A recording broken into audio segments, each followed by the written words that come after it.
queridos alunos, vamos dar continuidade à nossa aula na disciplina Educação Especial, dando continuidade aos conteúdos vistos anteriormente.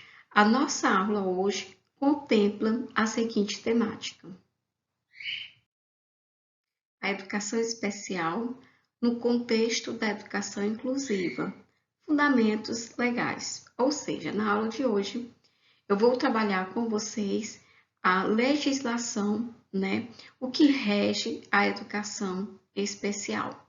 Vou aprofundar no que diz respeito à Lei de Diretrizes e Bases da Educação, a LDB, que vocês já conhecem, e a Política Nacional da Educação Exclusiva. Logo de início, trago aqui uma reflexão sobre a nossa aula, nessa visão mais inclusiva, que diz o seguinte: a escola inclusiva é um lugar onde todos podem aprender. Vocês devem lembrar que em aulas passadas nós fizemos um resgate histórico, fizemos uma análise desde uma perspectiva mundial até a nossa própria vivência no Brasil. Então, várias conquistas e ainda temos muito a conquistar, A gente ainda vive um desafio. Acredito que a gente vive uma realidade sobre a escola inclusiva, mas precisamos melhorar, precisamos aprimorar cada vez mais. Então, trago, também essa imagem onde diz que somos todos iguais na diferença.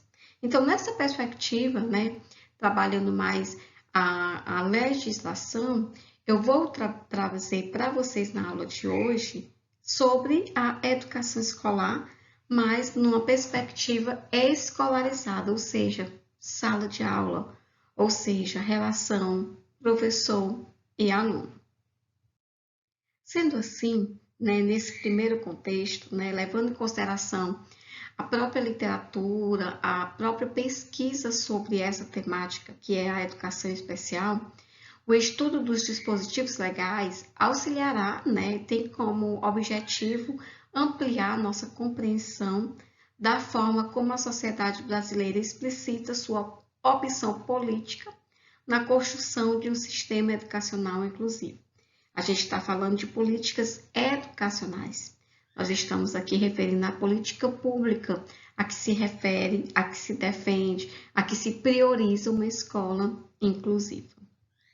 Sendo assim, o que a gente entende por educação especial na atualidade?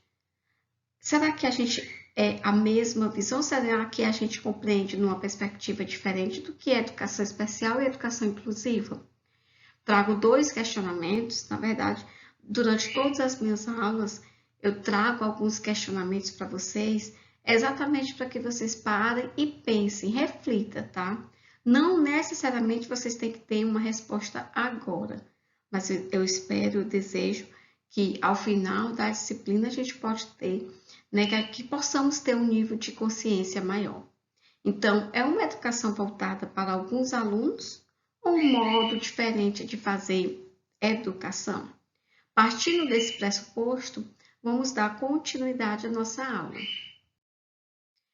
Vou expressar aqui, como coloquei anteriormente para vocês, dois pontos importantes, que é a própria Lei de Diretrizes e Bases da Educação Nacional, a 9394 de 20 de dezembro de 1996, onde ela vai fazer, detalhar no capítulo 5 sobre a educação especial.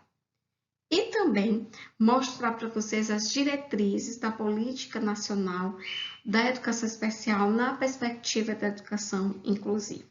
São os dois documentos, importantes para que vocês tenham um norteamento sobre o que é a educação especial, não só como modalidade de ensino, que eu acredito que todos vocês conheçam, mas no processo de reflexão maior, tá? Esse é o objetivo, trazer essa temática para vocês, que futuramente, eu não sei se vocês já estão em sala de aula, mas que futuramente vocês estarão se colocando nessa situação, nessa relação ensino e aprendizagem. Segundo essa legislação, né, na perspectiva da educação inclusiva, tem como objetivo assegurar a inclusão escolar de alunos. Quais são esses alunos? Aí vocês podem acompanhar a leitura comigo, que diz o seguinte, depois eu explico de maneira mais detalhada o que é que se trata. É a deficiência, os transtornos globais do desenvolvimento e altas habilidades. Quanto a esse termo altas habilidades, há ainda literatura que traz o termo superdotação. Vocês podem ver e pensar, sim, é a mesma coisa. Mas atualmente, as pesquisas mais recentes, né, elas orientam que a gente utilize o termo altas habilidades. Ela tem como objetivo orientar o sistema de ensino para garantir o acesso ao ensino regular. Isso é muito importante para que vocês tenham esse conhecimento, com participação, aprendizagem e principalmente a continuidade nos níveis mais elevados do ensino. Nesse sentido, essas diretrizes, elas definem que a educação especial é o quê? É uma modalidade de ensino que perpassa todos os níveis, etapas e modalidades. Além disso, ela realiza o AEE. O que é isso? É o atendimento educacional especializado. Eu vou trabalhar de uma forma mais detalhada sobre esse termo. Além do que ela disponibiliza serviços e recursos, orienta os alunos e seus professores. Então, essa diretriz, né, da Política Nacional da Educação Especial, ela é de suma importância para que seja discutida, para que seja analisada, porque é uma diretriz que vai nortear o trabalho do professor. Nessa mesma perspectiva, né, da educação especial, ela passa a constituir a proposta pedagógica da escola, onde ela vai definir o que eu coloquei para vocês anteriormente como o público-alvo, né, da educação especial, as pessoas com deficiências, transtornos globais de desenvolvimento e altas habilidades. Aí eu trago até o termo superdotação, porque ainda traz ainda em algumas literaturas. Então, nestes casos e outros que implicam esses transtornos funcionais, a educação especial ela atua de forma articulada. Observe o termo, articulada ao ensino comum. Então, a gente não pode pensar numa visão separada, numa visão segregadora e muito mais integradora. Que eu coloquei isso em aula passada, todos esses paradigmas que por vários anos nortearam a educação especial. Hoje se defende uma articulação entre o ensino comum e a educação especial. Nesse sentido, eu trago para vocês uma nova nomenclatura, que na verdade esse atendimento às necessidades educacionais especiais, hoje ela é definida como necessidades educacionais específicas. Esse nome especial, à medida que vai se avançando na literatura, as pesquisas, os estudos, é um termo que cai em desuso. Vocês vão observar que se utiliza mais hoje necessidades educacionais específicas. Sendo assim, quais são esses alunos, né, essas pessoas com deficiência? São aqueles que têm impedimentos. Observe, de longo prazo, de natureza física, mental, intelectual ou sensorial e ainda mais interação com diversas barreiras, ou seja, a comunicação, a interação entre os pares, além de ter uma restrição, né, nessa participação plena e efetiva na escola e também fora da escola, ou seja, na sociedade. Então, a educação especial, na perspectiva da educação inclusiva, ela não se refere apenas à sala de aula, mas, sobretudo, o aluno que vive em sociedade. Inclusão nesse sentido, não somente de sala de aula, não somente de aprender, tá? Mas de conviver, de viver de forma plena no meio social. Já os alunos com transtornos globais do desenvolvimento são aqueles que vão apresentar alterações qualitativas. Observem, qualitativas. exatamente nessa interação social, essa comunicação que ela vai ser diminuída e muitas vezes ela não vai acontecer, como também modelos estereotipados, repetitivos de alguns alunos, a gente observa isso inclusive em sala de aula.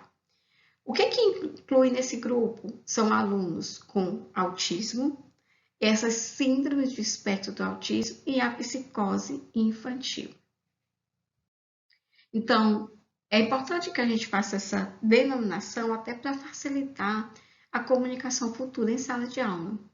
Já os alunos com altas habilidades são aqueles que, como o nome já descreve, né, a própria terminologia, são alunos que demonstram potencial elevado em qualquer uma das seguintes áreas. Não necessariamente a pessoa que tem altas habilidades, ela vai ter um conhecimento exagerado em todas as áreas. Não, elas podem inclusive ter dificuldade em umas em detrimento de outras. Então, ela pode ter um interesse maior, uma potencialidade maior em áreas isoladas ou combinadas, como a gente pode ver. Intelectual, acadêmica, liderança, a psicomotricidade, artes também, que a gente observa muito no dia a dia. E também apresenta elevada criatividade, além do grande envolvimento da aprendizagem e a relação de tarefas, principalmente tarefas relacionadas ao seu interesse. Sendo assim, a própria política, né, na perspectiva da educação inclusiva, ela diz o seguinte, que essas definições que eu acabei de detalhar para vocês, como o público-alvo da educação especial, elas devem ser contextualizadas. E não se esgota na mera categorização, a gente não vai apenas categorizar, a gente tem que analisar o contexto que o aluno está inserido. E principalmente o nível, o quadro, né, a que se refere essa necessidade educacional específica. Continuando, né, o que a gente pode perceber ainda em relação a essas diretrizes que norteiam o trabalho do professor? Considera-se que essas pessoas se modificam constantemente, continuamente, né? Elas vivem em sociedade, elas vivem no meio familiar, às vezes no meio profissional. Então, esse dinamismo, né, ela exige uma melhor atuação do professor, principalmente para não gerar ou criar situações de exclusão, já que a gente está dando uma ênfase, já que a gente está prevalecendo a educação numa perspectiva inclusiva. Então, o que a gente tem que prezar? O que a gente tem que levar em consideração? A importância de ambientes heterogêneos que promovam a aprendizagem de todos os alunos. Então, essa aprendizagem, ela acontece de maneira singular. Vocês devem ter conhecimento que existem níveis de aprendizagens relacionados, inclusive, à própria capacidade cognitiva dos alunos. Mas nem por isso o professor deve pensar diferente, pelo contrário, ele tem que analisar todas essas condições e promover a igualdade do conhecimento, ou seja, a igualdade do saber. Essa expressão, necessidades educacionais específicas, vocês devem estar vendo na literatura essa modificação, ela traz à tona todas as necessidades que são geradas na própria sala de aula, não apenas aquelas que foram categorizadas, né, para o público-alvo da educação especial. Então, o que a gente pode observar? Que no contexto brasileiro, essa expressão, inclusive está na própria LDB, necessidades especiais, ela foi oficialmente adotada no artigo 58 da LDB, acarretando uma interpretação ampliada do aluno da educação especial. Observe, no contexto da inclusão. Quando eu falo inclusão, eu tenho que pensar no todo, eu tenho que pensar na vida plena do aluno. Ou seja, não é somente a escola, mas a sua vida em termos pessoal, em termos social, em termos profissionais. A gente almeja que o nosso aluno ele possa conviver de maneira plena no meio social. uma vez que avançava a ideia de que se ampliava apenas aos alunos com deficiência, abrangia os demais, né, que tinham uma outra necessidade específica e acabava gerando uma exclusão ou mesmo uma marginalização do contexto escolar. Então, quando se fala em necessidades educacionais específicas, vocês lembram, eu vou lembrar da educação inclusiva e não necessariamente do contexto da modalidade da educação especial. Sendo assim, vale lembrar que aí eu trago uma lei muito importante para vocês, que é a Lei 13.146, de 6 de julho de 2015, que é a Lei Brasileira de Inclusão. Ela trata de acessibilidade e inclusão em diversos aspectos. Muito importante que vocês compreendam e façam essa leitura comigo, onde diz o seguinte: um dos seus grandes trunfos é a mudança de perspectiva sobre a palavra deficiência. Observem que essa palavra deficiência está até entre aspas, né? Porque comumente a gente utiliza para qualquer déficit, digamos assim, em termo pode ser social, pode ser físico, pode ser intelectual, né? Antes, a visão que existia era de que a deficiência era uma condição das pessoas. Hoje ela é entendida como uma situação de espaço, que tanto pode, como eu coloquei para vocês, físico ou social, e que a gente não está apto para recebê-lo. A partir daí, eu vou elencar o termo correto, deficiência. Então, nesse sentido, a tendência hoje é enxergar cada vez mais a educação como uma inclusão e cada vez menos como especial. Então, existe essa diferença, não há um caráter especial em ser diferente, em ter deficiência. Ela tem que ser vista como uma inclusão, ela tem que ser vista como os outros diante da sociedade. Então, isso significa que as metodologias, espaços e materiais devem ser capazes de atender a todos, e não se pode pensar de maneira separada em sala de aula. Então, como que nós, professores, podemos reforçar esse termo? Como nós, professores, podemos efetivar a educação inclusiva em sala de aula? A gente vai observar que existem alguns pontos favoráveis, como, por exemplo, o que é a escola? E aí eu coloco não somente o trabalho do professor, mas também a gestão de um modo geral, que diz o seguinte: alguns pontos que eu trouxe para vocês. Nas escolas inclusivas, é indispensável que o conteúdo e as aulas sejam oferecidas em Libras. Libras como primeira língua em português na modalidade escrita para quem? Para alunos surdos. O mesmo vale para as escolas e classes bilíngues e para os materiais de aula. Então, nessa modalidade escrita, né, a primeira língua ela tem que ser oferecida em Libras. A adoção de medidas individuais e coletivas que proporcionem o desenvolvimento acadêmico. Observe, né, que o trabalho do professor ele tem que ser uma ação coletiva entre os pares, mas isso não implica dizer que tem que ter uma ação individual, porque eu tenho que ter um olhar singular para o aluno, eu tenho que ver as necessidades de cada um. Então, de maneira harmônica, de maneira dinâmica, eu tenho que pensar numa possibilidade de ensinar e meu aluno aprender de uma maneira coletiva. Talvez esse seja um dos grandes desafios de ensinar em uma classe, né, com alunos com necessidades educacionais específicas. A escola também ela tem que oferecer materiais inclusivos. A gente pode ver Libras, Braille, e essas práticas pedagógicas elas têm que ser incorporadas pela instituição e alunos com deficiência de uma maneira não somente de integrar, mas sobretudo de incluir. Então, se a escola não tem esses materiais, inclusive elas podem ser confeccionadas alguns em sala de aula.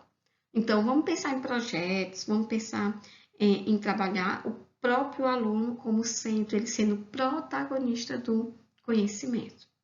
Além da importância, né, do que a gente vive hoje, a era da ciência e da tecnologia, a escola também ela tem que oferecer tecnologias assistidas, que tem como objetivo ampliar as habilidades dos alunos. Isso são algumas medidas que podem ser utilizadas nas escolas para que a gente tenha uma educação inclusiva. Para Correia, né, essa terminologia que tanto hoje se fala, necessidades educacionais específicas, segundo ele, pressupõe considerar aqueles alunos que, por exibirem determinadas condições, eles vão necessitar de serviços e apoio de educação especial durante todo o percurso escolar. Isso porque qual é o objetivo? O desenvolvimento pleno do aluno. E que desenvolvimento pleno é esse? Eu tenho que pensar na tríade de relação acadêmico, que é muito importante o conhecimento, a escola, o saber. O pessoal, porque como eu coloquei para vocês, o nosso aluno ele tem que viver no meio social. Ele tem que ter conhecimento, ele tem que ter sabedoria, ele tem que ter uma vida social. Só que também, gerado ao conhecimento e a questão profissional, o aluno ele também tem que ter um equilíbrio socioemocional. Então, todas essas necessidades educacionais, elas perpassam essa tríade de relação entre o acadêmico, o pessoal e o socioemocional. Vou trazer aqui uma revisão só para que fique bem claro, para que fique bem fácil a compreensão. Público-alvo da educação especial, toda vez que vocês falarem ou ouvirem educação especial, vocês vão lembrar de pessoas com deficiência, transtornos globais do desenvolvimento, altas habilidades ou superdotação. Eu trago aí de maneira bem detalhada todos esses alunos, características desses alunos, para que vocês possam aprimorar os termos, tá? Porque é muito importante, até porque vocês vão conviver com alunos com alguma deficiência ou com alguma necessidade educacional específica, tá? Seja ela de natureza física, intelectual, sensorial, ou da falta de interação, da comunicação, ou seja, aquele que tem uma alta habilidade a uma determinada área do conhecimento. Além do que pressupõe as diretrizes e a própria LDB, como eu coloquei anteriormente para vocês, outro ponto importante quando se fala em educação especial é a gente pensar no atendimento educacional especializado. Qual é a função, qual é o objetivo desse atendimento na sala de aula? Ele vai identificar, ele vai elaborar e também o que? Organizar recursos pedagógicos e principalmente de acessibilidade. Mas qual é o objetivo desse material? Qual é a função, a principal importância da confecção desses recursos pedagógicos? É eliminar a barreira para que os alunos eles tenham uma plena participação na sua aprendizagem. Ou seja, é pensar sobre um processo que vai facilitar a interação, a comunicação, mas principalmente o desenvolvimento do conhecimento entre os pares. A produção, do conhecimento. As atividades desenvolvidas no AE, elas vão diferenciar daquelas realizadas em sala comum. Lógico, porque a gente vai precisar de um atendimento especializado. Na sala de aula, muitas vezes a gente não vai conseguir fazer isso na sua plenitude. Então, por isso que a gente precisa desse acompanhamento complementar. Observe, complementar. Ele não é substituído nem mais e nem menos importante do que a escola regular comum, tá bom? Então, esse atendimento, ele complementa, ele suplementa a formação dos alunos. Com qual objetivo? Autonomia e independência da escola e, principalmente, fora da escola, tá? É de oferta obrigatória pelos sistemas de ensino e ela deve ser realizada no turno inverso, do contraturno, da classe comum. Na própria escola, existe uma sala específica para que aconteça esse tipo de acompanhamento, como também existem os centros especializados. Ainda nessa mesma perspectiva, o atendimento educacional especializado, ele é importante porque é um programa que ele vai enriquecer curricularmente a proposta pedagógica da escola. Tem que se fazer presente no PPP, tem que se fazer presente no currículo escolar.